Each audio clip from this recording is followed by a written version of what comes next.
Hello, it's Tanya from Tinkering and Ink with Tanya, and this time we're going to create a card using Concord 9th Geode stamp set and coordinating dies. I've got my stamp in my Stamparatus, which is something I purchased while I was a Stampin' Up! Demo, and they still have. Any stamp positioner will work. I've got a 4 by 5¼ inch panel of Canson XL watercolor paper in 140-pound weight in there, and I've stamped it twice with VersaMark because I'm going to do some embossing here. I pulled out the Ranger Gold Tinsel embossing powder, so it's gold embossing powder with gold glitter, and I'm going to use that to do the outlines of this geode. One of my grandsons loves rocks. Actually, all of my grandsons love rocks. Boys love rocks, girls love rocks. There's something quite fascinating about rocks. The rocks that you can break open that have a beautiful crystallized center are, of course, my favorites. And the boys are always excited to go finding rocks in Grandma's yard. So I thought I would do something that's reminiscent of amethyst here. So I'm using some fresh fig ink. I took a Stampin' Spritzer, and you can use the mini misters, whatever you have. And I filled it most of the way with water and added about 10 drops of Reinker in the bottle. Then I spritzed, I'm using that spritzer to add some color. I'm hoping to do a softer color towards the edges and a more concentrated color towards the middle. And drying it with my heat tool, I sped this way up. I'm hoping to achieve a lighter around the edges and more concentrated color in the center. And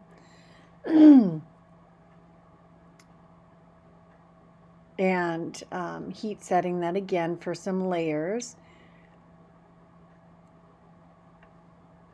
Next, I'm going to use some pearlized water. That's again just some perfect pearls in the perfect pearl color and in some water, and I keep that in a spray bottle that's always on my desk, and I'm going to spritz that on there just like 3 or 4 pumps and heat set that again. That gives more blended color, and it also adds some of those drops. So now I'm going to use the coordinated dies for the geode stamp set, and I'll go cut that out quick. I love how that shimmers and shines. Now I wanted there, you know, when you crack open those kinds of rocks, they have a dark outside. It's usually a dark gray, but brown seemed like a better option with this one, so I used some soft suede ink.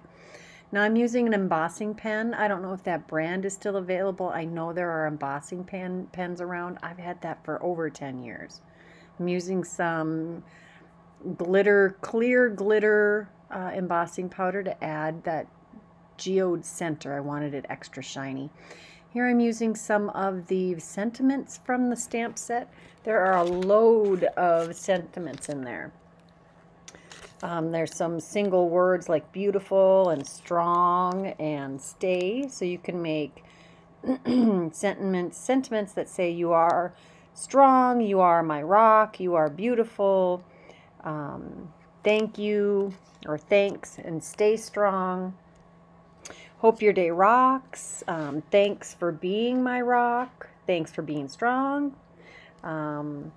You're beautiful inside and out is what I'm going with now. And I'm using the Fresh Fig ink again. And since I'm stamping that on vellum and it's that lovely firm foam pad, so it transfers a lot of ink when you stamp it, you can go ahead and heat emboss that. I'm again using it's iridescent ice from Stampin' Up, which I've had in my stash forever. And I don't think you can get it anymore, but there's lots of crystal, shiny, dazzling kinds of embossing powder you can get. Beautiful is going to be embossed again in that gold glitter embossing powder. And I didn't like the oval. It was too big, and I thought it was getting in the way of the design. So I used just a simple stitched die to put stitching on the top and bottom, and then trim that down. And I'm using that's ATG roll that was being a pain in my butt in my gun, so I just figured out how to use it without the applicator. I used a coaster and die cut the same shape from the coaster, glued that on with some Ultra Bond glue, which is awesome. And I'm going to use the Ultra Bond glue to adhere the sentiment vellum strip too. I put some of the glue on and then smeared it onto the base where I'm going to be covering up the panel anyway.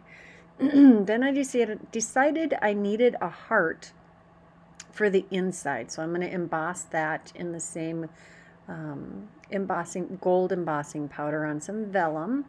And back up to that white panel I glued the geode to. That is with a embossing folder from Fun Stamper's Journey. I got that off of the Spellbinders stamp website, and I'll have that linked below. This heart turns out gorgeous. There's actually a coordinating die for that. There it is. Cut it out. And now we're going to add a sentiment, the Hope Your Day Rocks sentiment. So I'm going to take that and put it on the block here quick. And then I'm going to use some fresh fig ink and sponge it on a piece of scrap white paper. Then I'm going to spritz it with pearlized water. I love that stuff. Gives that lovely blended, watery look. I'm going to use my anti-static tool. Anti-static powder tool. Is that what that's called? Yeah. And I'm going to stamp that in VersaMark, that sentiment in VersaMark. I liked that lighter spot. I thought that the gold might show up a lot better on a lighter spot. Gonna emboss that quick. And then I went and found a die in my stash that fit right around that. It was pretty amazing that I found it within 5 seconds of walking over to my stash. I love it when that happens. More of the Ultra Bond glue. If you smear it all over the back on vellum, it doesn't show through. So I'm going to glue that to the center of the heart. And then I'm going to glue the heart. I'm going to put that Ultra Bond glue all over the back. I've been putting a heavy block over each of these pieces and letting it sit for 30 seconds to a minute to let that glue set. So I'm trying to decide where to put this heart. At first I thought I'd put it in the corner. Here I am just putting the glue on. I love that you can put this glue on, smear it around. And I found a piece of chipboard to smear it with because the glue, a residue from the glue stayed on my fingers until I took a shower, and I had come down and washed my hands a couple of times and it just wasn't coming off. I think the middle of the page or the inside of the card is the perfect spot for that. You don't have to add a whole lot to the card, but there's room if you wanted. Again, putting a weight on there for a few seconds, 30 seconds to a minute, and everything is well adhered. That stuff's not coming off. So that's the whole card. I hope you enjoyed it. Be sure to like this video, follow or subscribe to my channel, check out my blog. There is a clickable link or list of links down below. And I hope to see you next time. Bye-bye.